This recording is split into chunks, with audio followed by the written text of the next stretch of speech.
Póngase sobre sus pies, vamos a tener este momento para entrar de lleno a la palabra del Señor. Gracias, Jesús, porque hay momentos, como dice este canto, que no deberían terminar. Y son esos momentos precisos, es cuando estamos en la presencia del Señor. No hay nada más maravilloso y más dulce que hay momentos que no deberían terminar. Gracias, Jesús. Santo es el Señor.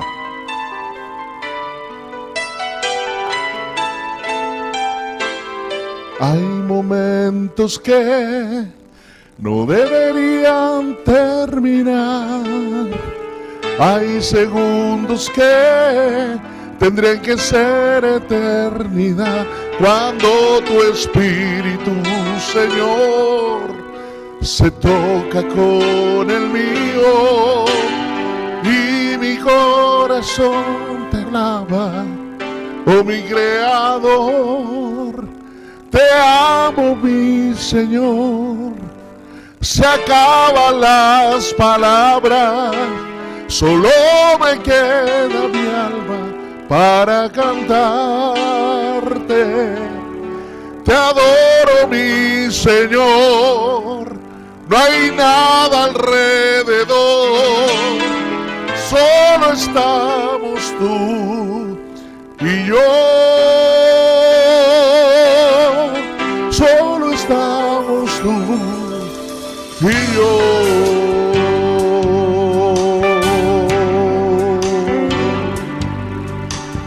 Hay momentos que no deberían terminar. Hay segundos que tendrían que ser eternidad. Cuando tu espíritu, Señor, se toca con el mío y mi corazón estalla en adoración. Dígale, te amo, mi Señor. Se acaban las palabras, solo me queda mi alma para cantarte. Te adoro, mi Señor. No hay nada alrededor, solo estamos tú y yo. Solo estamos tú y yo. Estas son las instancias en que estamos a la presencia del Señor, que es más dulce que la miel que destila del panal. El poder adorarte y entregarte mi alabanza, exaltación, mi Señor, y decirte lo que te amamos, mi Señor, aleluya. Dígale, te amo, mi Señor. Se acaban las palabras, solo me queda mi alma para cantarte. Te adoro, mi Señor. No hay nada alrededor, solo estamos tú y yo. Solo estamos tú y te amo, mi Señor. Se acaban las palabras, solo me queda mi alma para cantarte. Te adoro, mi Señor. No hay nada alrededor, solo estamos tú y yo. Solo estamos tú y yo. Levante su diestra ahí donde está. Levante su diestra y dígale, Señor, muchas gracias. Te adoramos, mi Señor, honramos tu nombre. Gracias por tus beneficios. Gracias por tu misericordia y tu presencia que nos visita. Te honramos, Señor. Tú eres el Dios de nuestras vidas. Eres el Dios de nuestra salvación. Bendícenos ahora. Señor, háblanos a través de tu palabra, guíanos, enséñanos. Señor, tú que conoces nuestro corazón, visítanos. Señor, aleluya, gracias. Gracias, Señor. Tome asiento, pastor. Voy a dejar al pastor y profesor Marcos Zárate, que el Señor bendiga a nuestro pastor.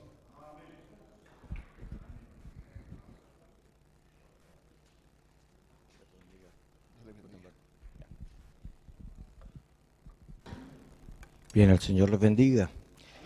Bueno verles nuevamente. Quisiera invitarles a que ustedes abran su Biblia en un texto conocido, en el libro de Mateo, capítulo 5.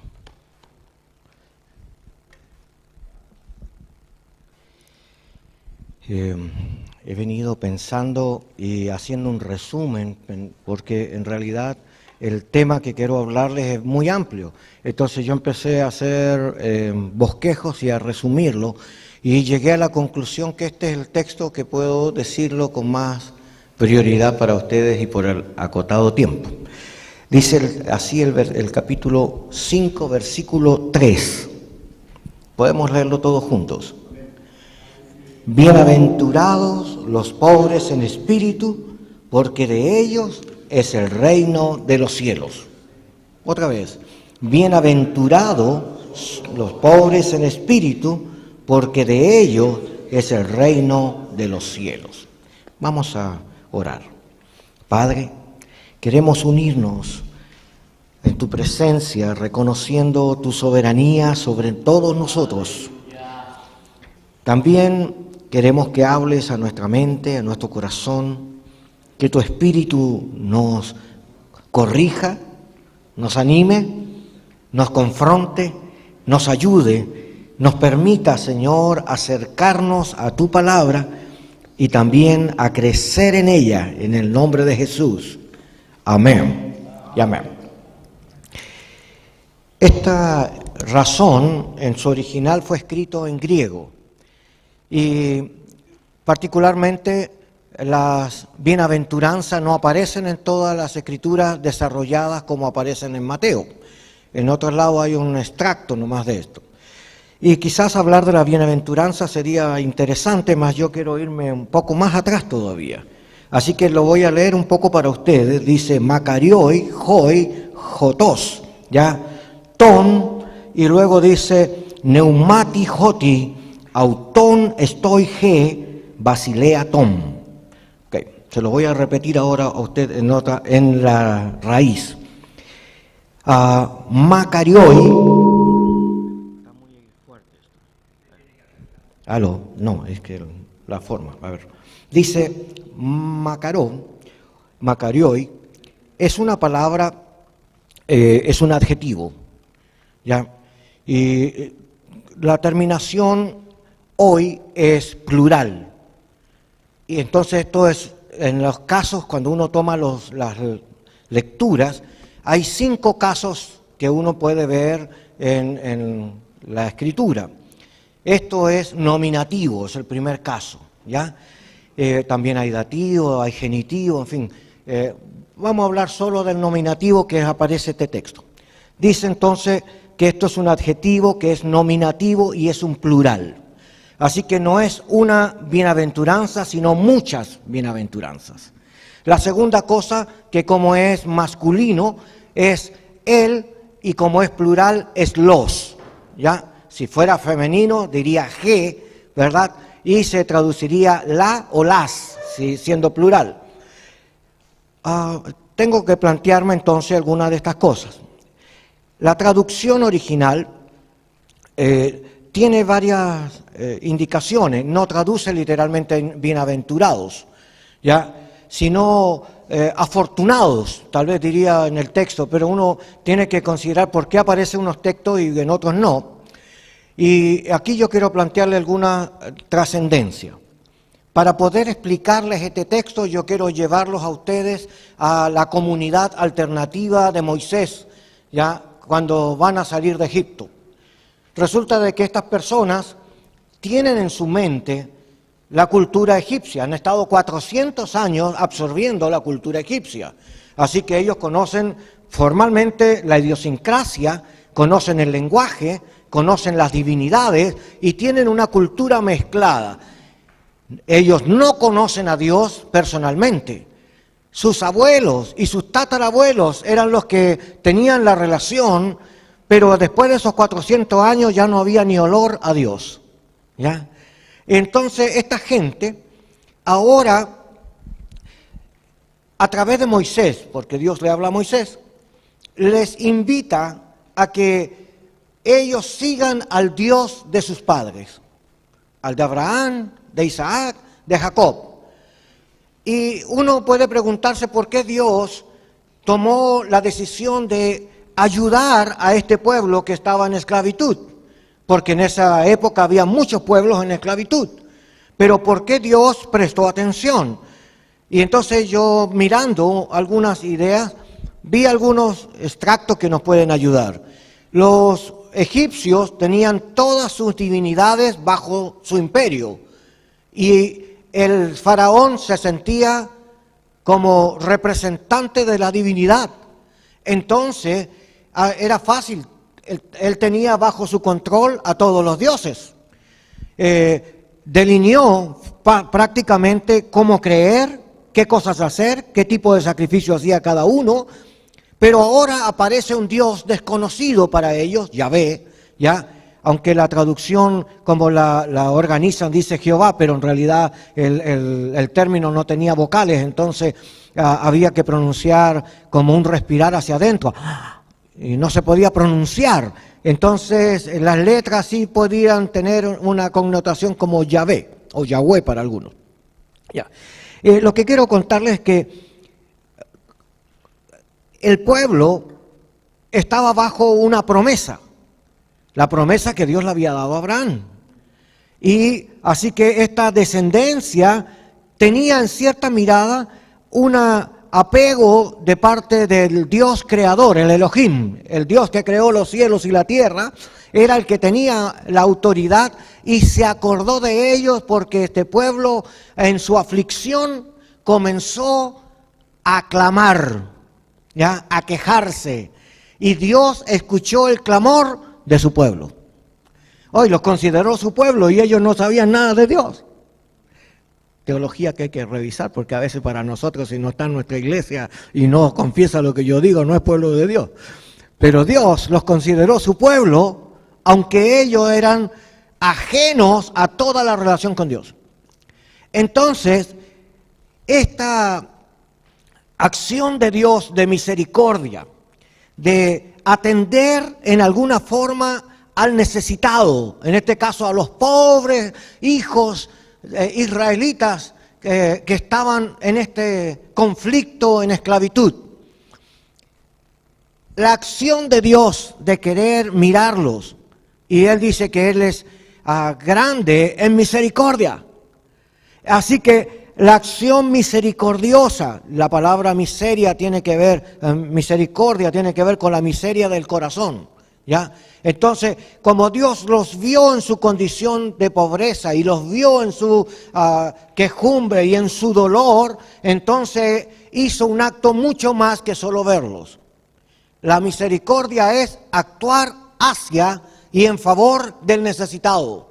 Y esta idea la persigue toda la Biblia. Somos invitados a servir a los más desvalidos, dar alimento al que tiene hambre, cubrir la desnudez del que está desnudo, visitar al enfermo. O sea, siempre estamos visitando al que está desvalido, al que está enfermo, al que está en una condición inferior y por lo tanto requiere ayuda. Entonces, el ir en misericordia del otro es en alguna forma entender el corazón de Dios, que Dios está mirando la necesidad y quiere hacer algo por su pueblo. Entonces, cuando Él extiende esta mano de ayuda y levanta a Moisés, después Moisés se dio una vuelta de 40 años para volver a aparecer de nuevo, cosa normal en nosotros, a todos Dios nos llama y todos le ponemos excusa y empezamos tiempo después a hacer las tareas, pero esta razón humana de resistirse a la obediencia a un Dios desconocido, ya implica la respuesta a esta palabrita que acabo de mencionar, afortunado, porque la gracia de Dios no estaba sujeta al imperio. El faraón no lo podía controlar. De hecho, el faraón dice, ¿y quién es Jehová? ¿Ya? ¿Y por qué tengo que dejar ir a este pueblo? ¿Ya? De cierto no lo haré. ¿Ya? Porque él no conoce a Jehová, nunca lo ha escuchado, ni conocía quién era. Y esta es la realidad del mundo. El mundo no conoce al Señor, ¿ya? Y muchos cristianos tampoco lo conocen. Entonces tengo que pensar que el Macaroy que aparece ahí tiene un significado que hay que interpretarlo. La primera razón que aparece es que la persona que es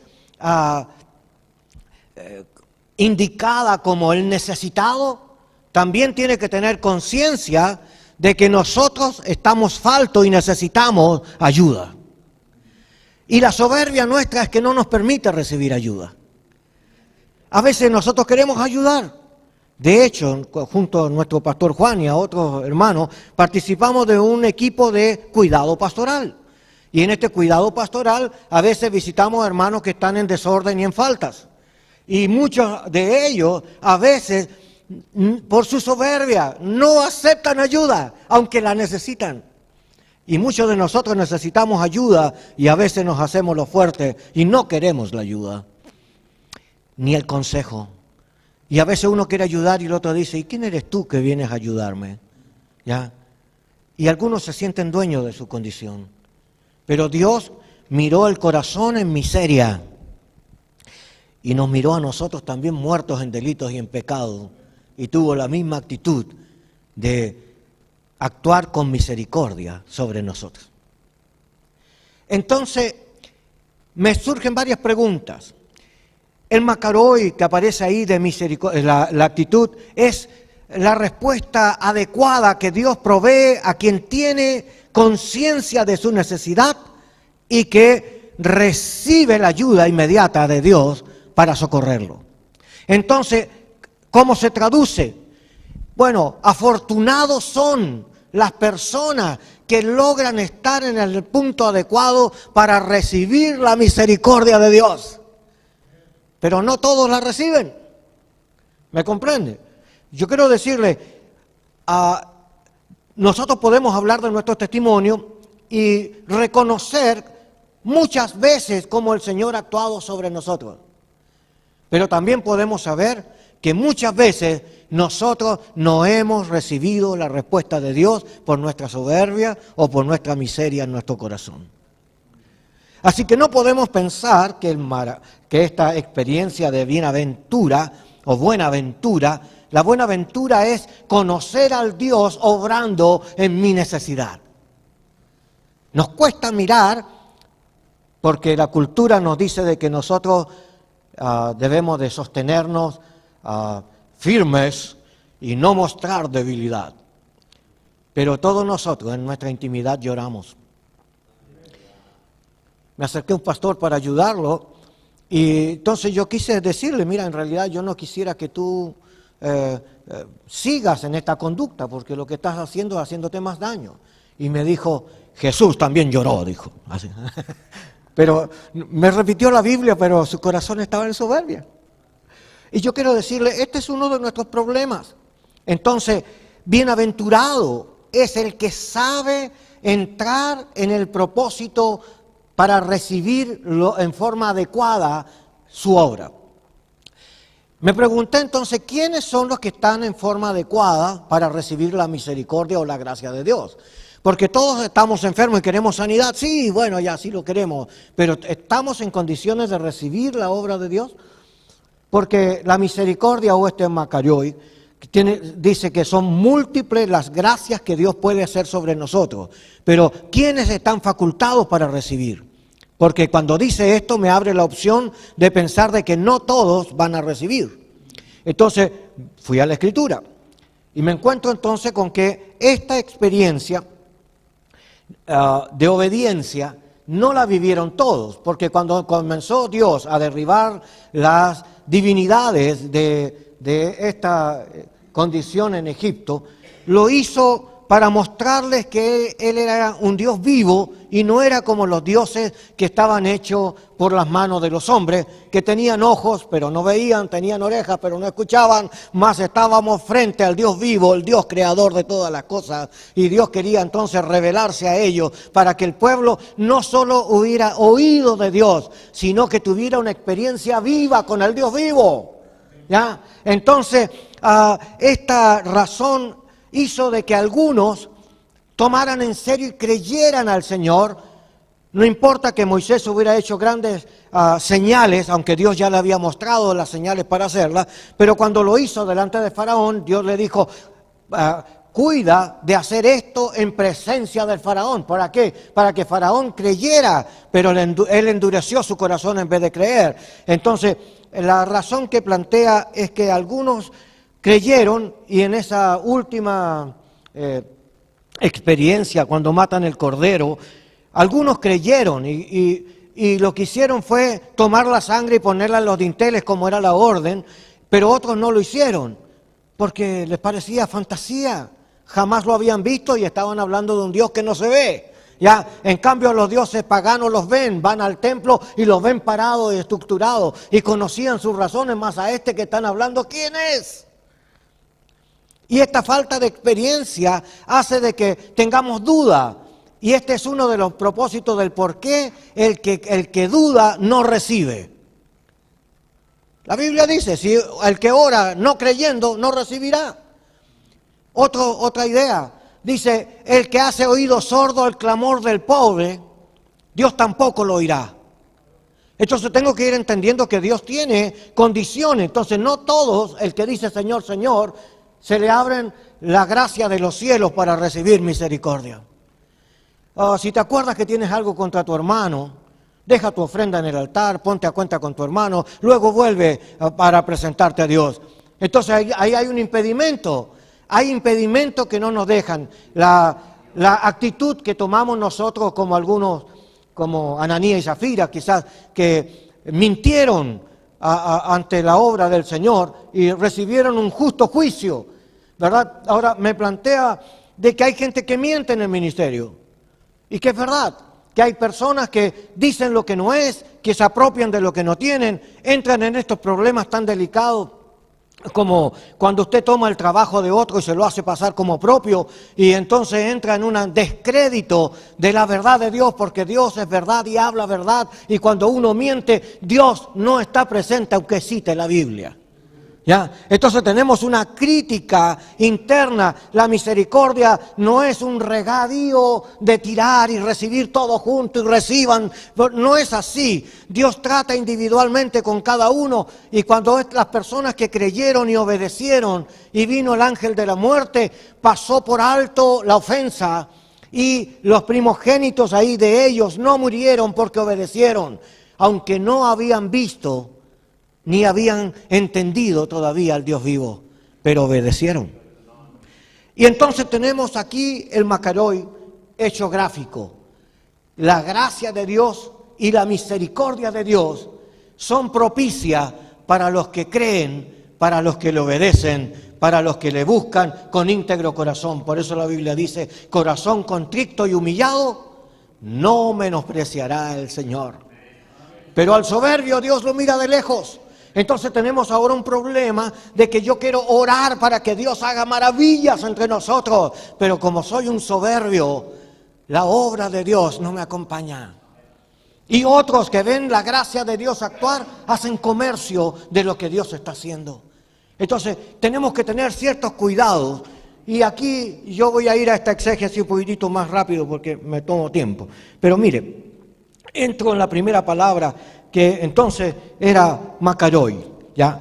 Que tiene que ver con las múltiples formas y gracias. Quiere decir que en la vida muchas veces son las intervenciones de Dios sobre nosotros. Y quiero explicarle, mientras más autoridad tenemos, mientras más compromiso tenemos, más tiempo tenemos que estar en la presencia de Dios derramado.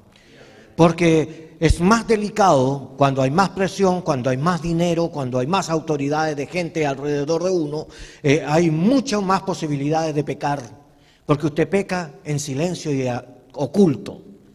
pero para Dios hay que estar limpios y libres para servir. Entonces, como el dinero, la fama, la fortuna hace mella en el corazón de los débiles, entonces tenemos que aprender que Dios miró no solo el corazón en su necesidad, sino también vio la forma de vida de cada uno de nosotros. Y entonces aquí Dios hace un llamadito, mira. La segunda palabra es hoy, ¿ya?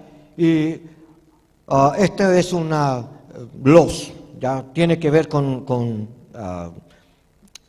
bueno, es plural también.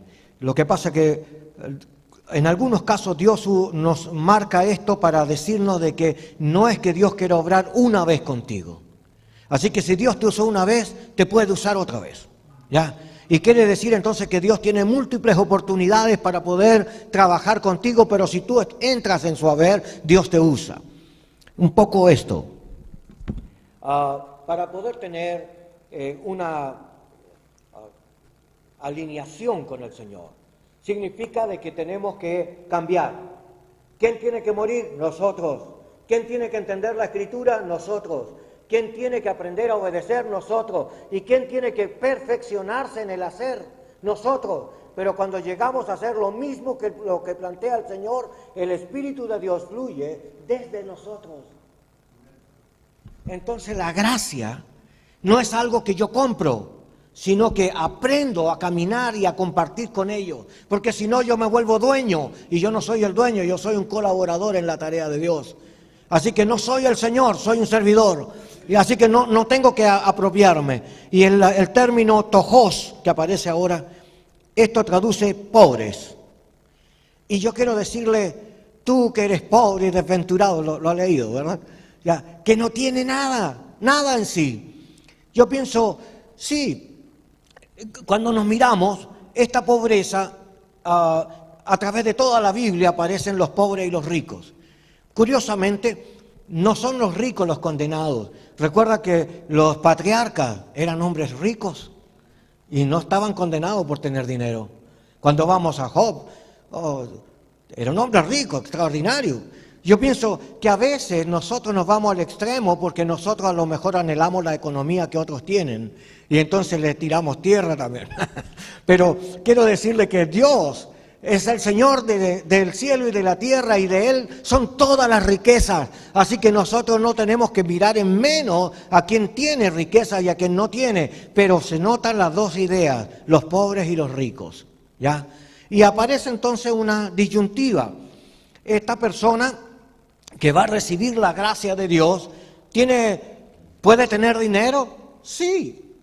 Y si es pobre, ¿también está destinado a Él? Sí. Dios no hace excepción de personas. Dios no te mide por la plata que tienes. Tampoco te mide por el grado de educación que tengas. Yo pienso que sí es importante tener educación y sí es importante aprender a ministrar según los medios que Dios nos da y desarrollar nuestro ministerio, sí es verdad.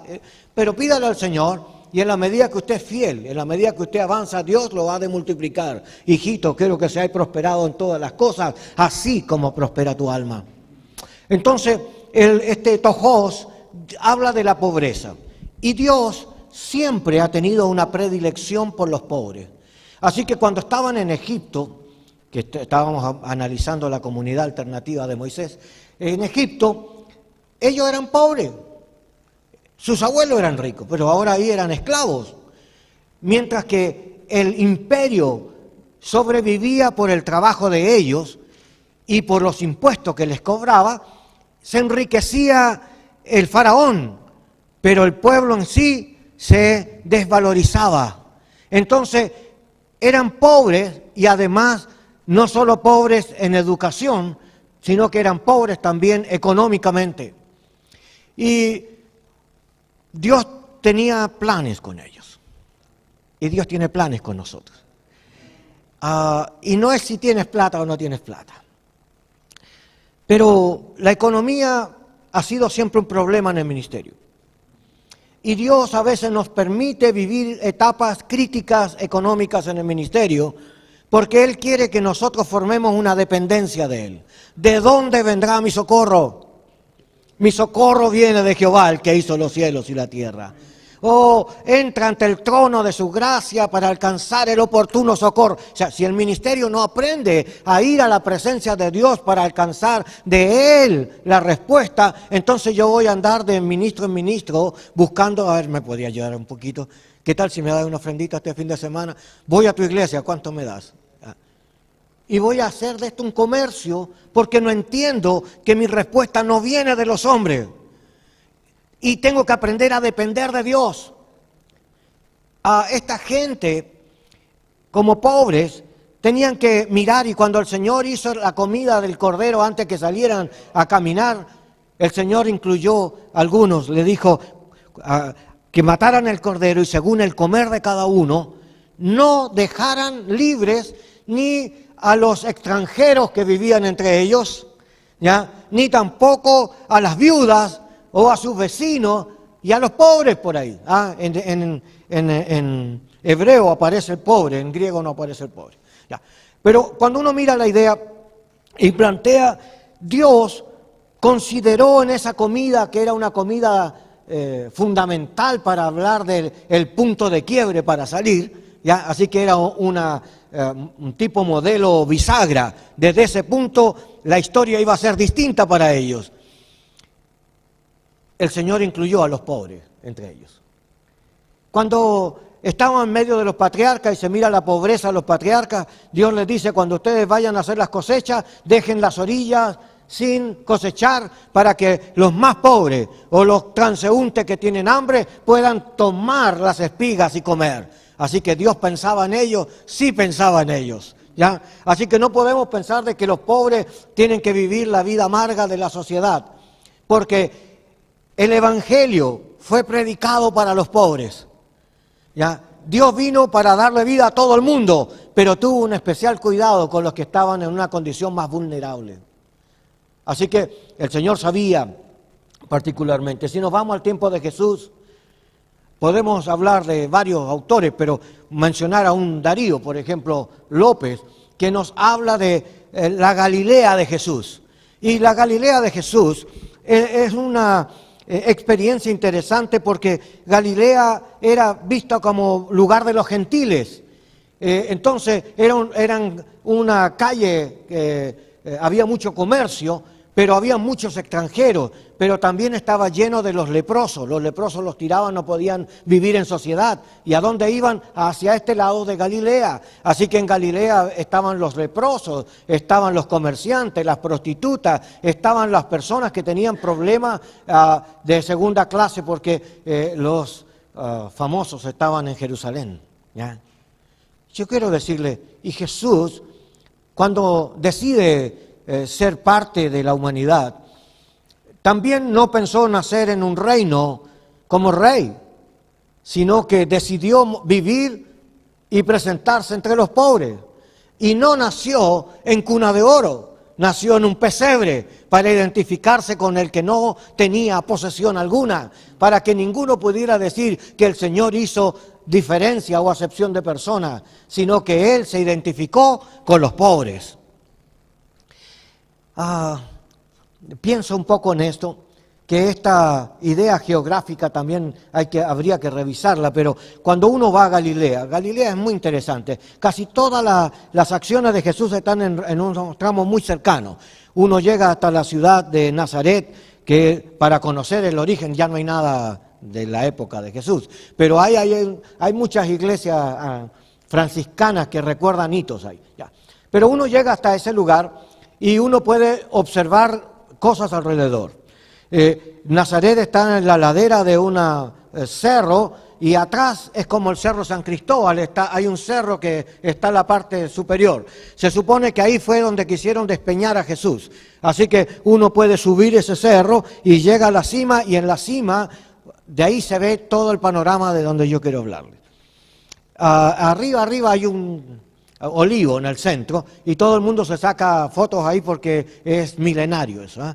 Y llega al despeñadero así de frente y eso es cortado como con la mano las rocas y la gente empujaba ahí a sus enemigos como para vergüenza, pero Jesús no lo pudieron empujar ahí.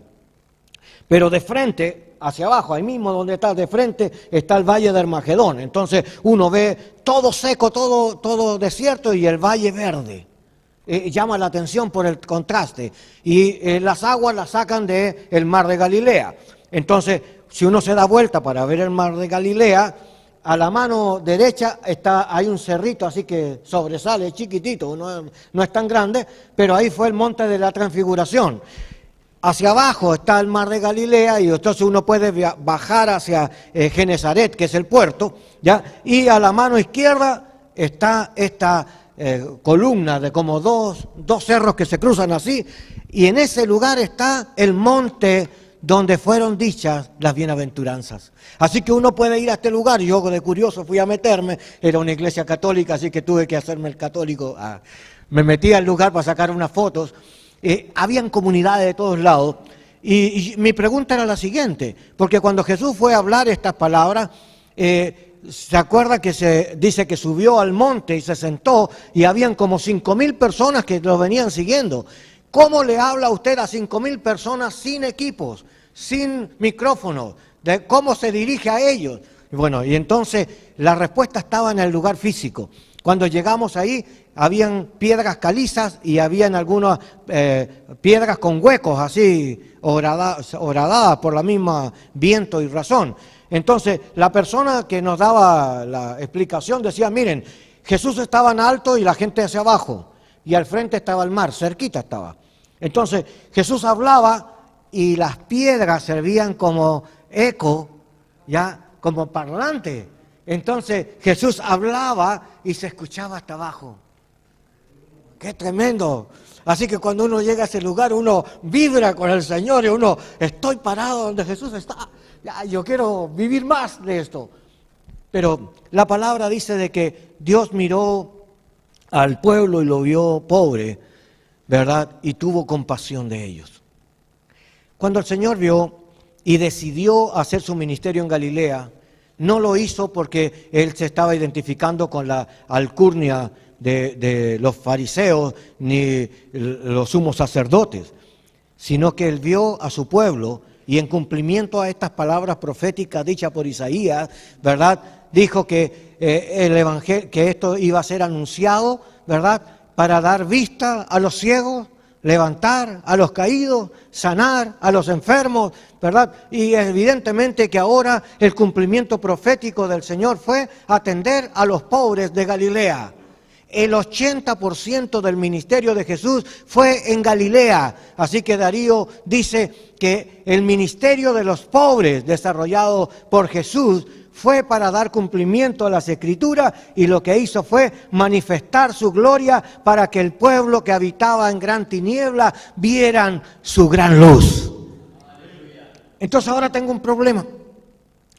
Si esto es así y Dios ve a los pobres, ¿realmente el evangelio de los pobres? Porque algunos piensan de que debemos de ir a las poblaciones, a los marginados, a los que están, como una realidad de que el evangelio debe ser manifestado solo a los pobres, porque a los ricos les es difícil, ¿ya? Pero cuando yo veo la Biblia no dice eso. Dice, id y haced discípulos a todas las naciones. No dice, vaya y haga discípulos entre los pobres. Entonces tengo un conflicto, cómo la iglesia interpreta la pobreza y cómo Dios ve la pobreza. Porque Dios no está mirando a la pobreza porque Él es dueño de toda la riqueza. Él puede responder a toda realidad. Él no necesita saber si a ti te falta o no te falta. Si Él te quiere bendecir, te da. Porque la palabra bendición es acción activa en la situación que tú vives. Así que si Dios te bendice es porque Dios sana tu enfermedad. Dios responde a tu economía. El Señor ordena tus pensamientos. Dios levanta al caído. Dios renueva el ministerio. Dios cambia los ministerios. Tenemos que plantearnos entonces que queremos que Dios haga más que solo reconocer nuestra necesidad. El problema es que nosotros tenemos que reconocer que somos faltos y que necesitamos la intervención de Dios en nuestros ministerios. Que no es por mi capacidad, ni por mi formación, ni por mi educación, sino es por la gracia de Dios derramada en cada uno. Así que no nos medimos por cuánto sabemos, sino por cuánto nos relacionamos con el Señor. Así que nuestros ministerios dependen de la fidelidad, de la honradez, dependen de otros valores, no de los valores del mundo, porque el mundo hace diferencia entre el que tiene y el que no tiene. Hablábamos un poco con los hermanos que cuando volvimos a Chile encontramos un choque cultural, porque veníamos de ambientes donde se maneja distinto, y acá estaban preocupados de qué título teníamos, dónde vivíamos, quiénes eran los que nos recomendaban, cómo está tu iglesia. Y nosotros estamos pensando en personas que necesitamos del Señor y que cometemos errores porque a veces estamos solos y que necesitamos decirle: Señor, necesito que ese Macarioy, que sea la persona adecuada para recibir la gloria que tú quieres derramar, y que no es solo pedir misericordia, sino que yo tenga el guante para recibir la pelota de béisbol, ¿ya? Porque si no, de nada me sirve que Dios me mande gloria, yo no tengo cómo retenerla, se me va. Es como recibir agua con las manos abiertas, te moja los dedos pero no retienes nada. Y lo que nosotros queremos es que Dios tenga compasión de nuestra miseria. Así que este tojos, en la Biblia sí nos menciona varias cosas, que Jesús lo hizo. El libro de Lucas es un libro que se destaca por el Evangelio a los pobres. Así que si usted quiere leer más detalles, usted mire todos los milagros que Dios hizo y a quienes atendió, y se va a sorprender. Entonces, hablar de un milagro, el miracles, es algo extraordinario, porque el milagro usted no lo determina, lo determina Dios, ¿ya? Entonces usted está orando, está clamando al Señor, y Dios en su misericordia hace cosas sobrenaturales para bendecir a sus hijos. Y entonces uno se sorprende, pero uno anhela que eso pase. Pero ¿por qué no pasa todo el tiempo? ¿Y por qué pensamos que estamos tan bien, que no necesitamos a los demás, cuando en realidad debemos de pensar como cuerpo? Debemos de ayudarnos y servirnos. Esa es la otra edad. La otra edad es amándonos y sirviéndonos los unos a los otros en amor. Entonces, esta idea de amar y servir va junta en el agapao. Así nos amó el Señor, amándonos y sirviéndonos en nuestra condición. Y nosotros debemos de amarnos y servirnos para mostrar que Él vive en nosotros. Entonces, no hacemos acepción de personas, pero hay quienes sí lo hacen. Entonces, tenemos una lucha porque esta pobreza siempre nos persigue. Un evento que teníamos, un invitado especial, y era un hombre famoso. No le digo el nombre porque no queremos aportillarlo más, ¿ya? Pero el hombre era un hombre de una congregación grande, con un ministerio reconocido, y entonces fuimos a invitarlo. Nos juntamos los pastores, llegamos al lugar, y entonces la primera cosa es que no nos podía atender. Estaba en la oficina, no sé lo que estaba haciendo, se lo veía por la ventana, nosotros nos dejaron abajo, y vino una joven que era como la secretaria y dijo: miren, por favor deben de esperar a que el obispo los atienda. ¿Listo? Ya, lo esperamos, 1 hora, 2 horas, 3 horas, y veíamos que subía gente, bajaba gente, hasta que un momento dijo: vámonos. ¿Cómo vamos a tener eso? Yo pienso un momento, cuando usted va al Señor, el Señor también le dice: espérate un día. Bueno, no, un día no puede, porque 1000 años son como un día, así que vamos a hacer una... que el Señor te diga: espérate un momento, ya vamos a mirar. Pero Moisés esperó 40 años para volver a encontrarse con el Señor. Y algunos de nosotros hemos tenido que esperar años para poder retomar otra vez el ministerio de una manera distinta. Porque hemos sido porfiados, pues. Entonces, si estamos hablando de este Macarioy, es que somos la condición perfecta para recepcionar gracia, entonces tenemos que analizarlo, porque nuestras acciones son las que impiden que su gracia se derrame. Pero el texto dice, ya, acá lo noté aparte para mirarlo, sí, dice tojois tom neumati, ¿ya? Entonces, pobres en y de espíritu. Entonces, tengo un problema. Algunos dicen que el Espíritu de Dios está en mí, lo tengo todo. Mentira. El Espíritu de Dios tiene todo. Pero tú no, ni yo tampoco. Sino dígame, ¿cuánto de la plenitud de Cristo tiene? ¿Cuántos dones del Espíritu tiene activo? ¿Cuánto del fruto del Espíritu practica? ¿Cuántas operaciones del Espíritu las ejerces en tu ministerio? ¿Cuántos ministerios o formas de servicio tienes éxito? ¿Te has fracasado? Entonces no lo tenemos todo. Tenemos problemas de que tenemos deficiencia en esta razón. Por eso dice, pobres de espíritu o en espíritu. ¿Ya? Amado, todos nosotros no tenemos la plenitud que habitó corporalmente en Cristo. ¿Tenemos el Espíritu de Dios? Sí, señores, sí lo tenemos. Pero en la medida que aprendemos a caminar con Él, la gracia del Señor comienza también a fluir con nosotros. Si nosotros no aprendemos a morir, Él no puede vivir. Pero sin muerte no hay resurrección. Así que vamos a necesitar una confrontación. Y a veces a los pastores no nos gusta que nos hablen directamente o que nos confronten. Pero hay que darle gracias a Dios, porque si usted no hace el venir al Señor y arrepentirse, entonces Dios va a llamar a un Natán que venga a hablarle y le diga, David, te voy a contar una historia. Ese hombre eres tú.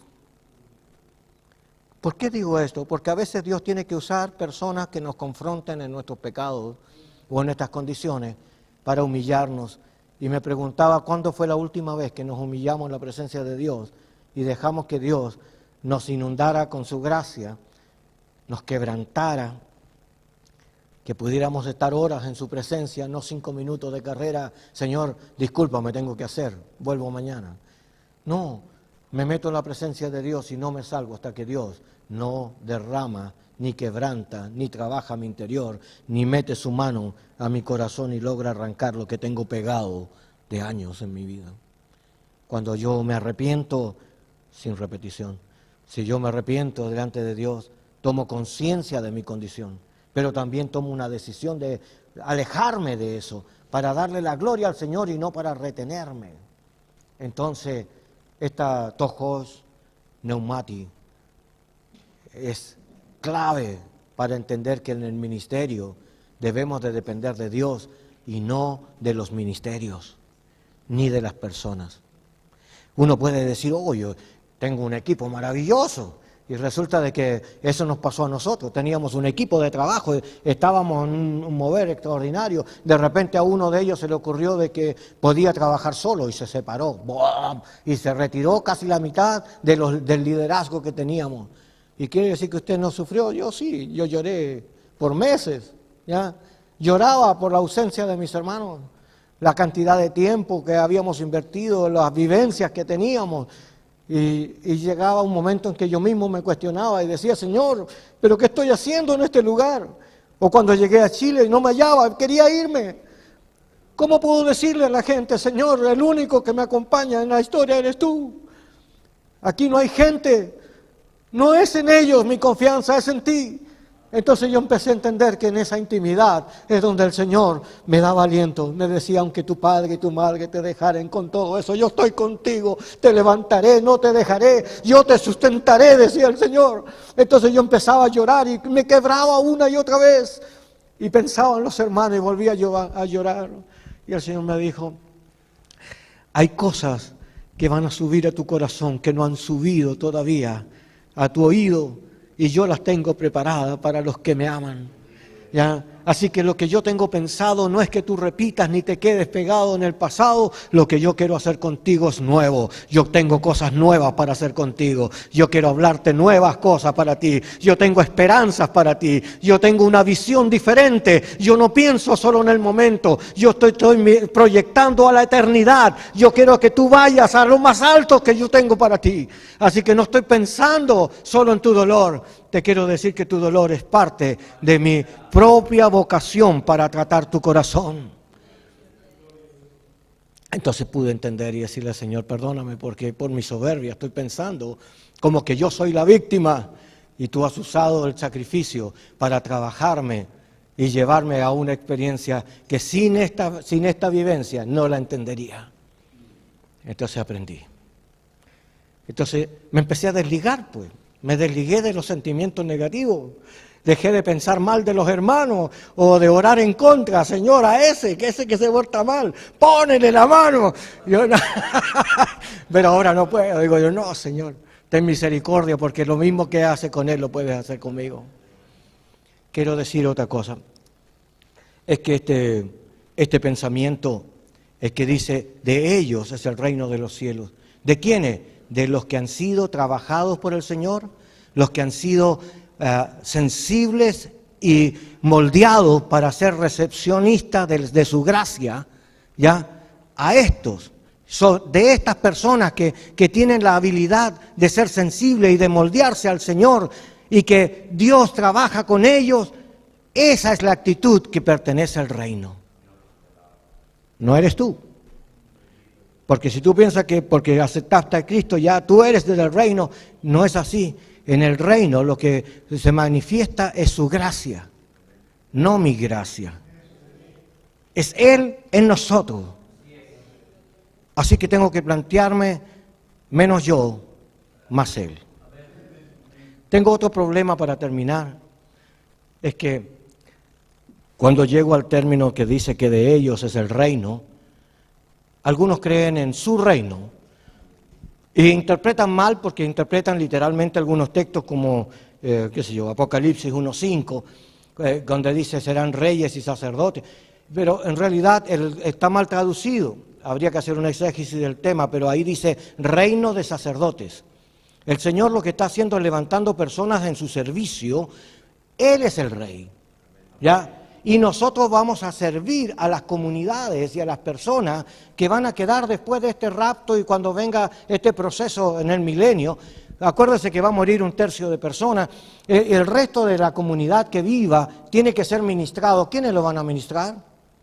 La iglesia que se ha preparado, que aprendió a servir, aprendió a amar a Dios, aprendió a poner a Cristo en el centro y ahora ha pasado esta escuela, este instituto bíblico en la vida, para poder después en su gloria servir y ministrar a esa sociedad. Entonces quiero explicarlo de otra manera. Lo que pasa es que el reino de los cielos no es de los hombres, de los cielos. Tampoco es de las tinieblas, es de luz, ¿ya? Así que no es el reino del Señor. Y quiero solamente aclarar un punto. El mismo Jesús en la tentación, Satanás le dijo, si postrado me adorares, te daré todos los reinos de la tierra. A algunos les gustaría eso, tener un solo reino, aunque no sean muchos. Pero Dios no nos dijo eso. El Señor Jesús rechazó todos los reinos y las riquezas de la tierra, ¿ya? Porque el ministerio del Señor no estaba en una experiencia terrenal que es pasajera, porque todo lo terrenal y lo visible perecerá, ¿ya? Lo que el Señor está hablando es de una relación inconmovible, porque va a ser eterna, vamos a vivir la eternidad con Él. No estamos pensando en algo temporal, sino en algo eterno. Así que alza tu mirada, ve al Señor, mira lo que el Señor pretende en tu ministerio y no pienses que es tu ministerio, es el ministerio de Él, el cual te ha dado la posibilidad de trabajarlo. Así que ya no es tu ministerio, es el ministerio del Señor y tú vas a servir mientras Dios te dé la posibilidad. Y cuando Dios nos llame estaremos contentos. Señor, hemos hecho lo que hemos entendido en ti, pero hay algo que aprender. No nos quedamos en la soberbia pensando de que es por nuestra capacidad o por el logro que tenemos. Aún tenemos que ser dependientes de Él. Aún tenemos que venir a su presencia y aún tenemos que decirle, Señor, si tu gracia, si tu favor no nos acompaña, porque si no estamos caminando solos. Así que sálgase de su soledad y busque al Señor. Apártese de su iniquidad y vuelva al Señor. Ordene sus pensamientos y agrade al Señor. Y permanezca en la unidad, porque la unidad es una forma protectora para ayudarnos unos a otros en amor. Oramos. Padre, queremos darte gracias en esta hora. Queremos que tu obra sobre todos nosotros sea multiplicada. Tu gracia, Señor, ahora limpie nuestras mentes, sane nuestros corazones, perdone nuestras faltas, nos una a tus propósitos. Tu habla y tu propósito en nuestros corazones crezca en el nombre de Jesús. Virtud de Dios, Señor, sobre nuestros hermanos. Mientras oramos, quiero preguntarle, ¿cuántos de ustedes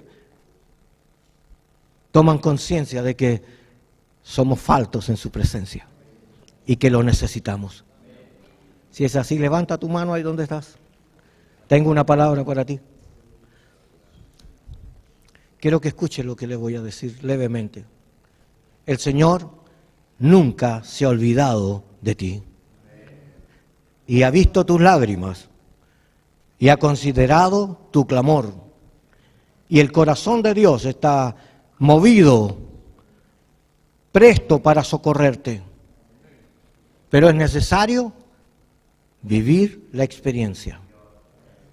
Si el Señor nos diera todo sin esfuerzo, no valoraríamos sus acciones.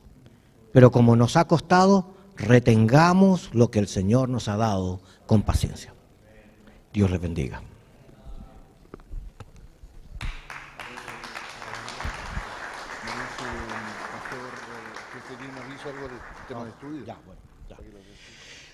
Bueno, gracias, mi hermano. Me piden que les dé algunos avisos, pero mire, dos cositas nada más. Estamos dando un trabajo de cuidado y desarrollo ministerial, todos los días lunes de 8 a 10 de la noche. En el mes de abril comienza un nuevo tema, o sea, dos temas vamos a dar. Uno es cómo hablar en público de la Universidad ISI. Vamos a entregar esto, son 4 clases nada más, es solo el tema del mes. También sigue los lunes de 8 a 10 de la noche por Zoom. Usted puede inscribirse conmigo, ¿ya? Y el segundo tema que vamos a dar tiene que ver con teología del Nuevo Testamento. Vamos a usar a Klinefeld, ¿ya? La universidad que estamos usando ahí tiene que ver con Life de Los Ángeles. Quiero mostrarles, si usted quiere profundizar en los temas bíblicos o avanzar, yo sé que todos tenemos estudios teológicos, pero a veces escuchar a otros autores o mirar a otras exposiciones de otros doctores nos enriquece o nos desafía a veces. Yo quiero invitarle a que usted pueda hacerlo. Así que 2 temas para el mes de abril. Teología del Nuevo Testamento y cómo hablar en público. Dos clases distintas. Si usted se anota, tiene que anotarse en una de las 2. ¿Cuánto es el valor? Porque eso también lo pregunta. Mire, son 10,000 pesos el mes. No es nada. ¿Y quiénes dan las clases? Bueno, tenemos varios doctores.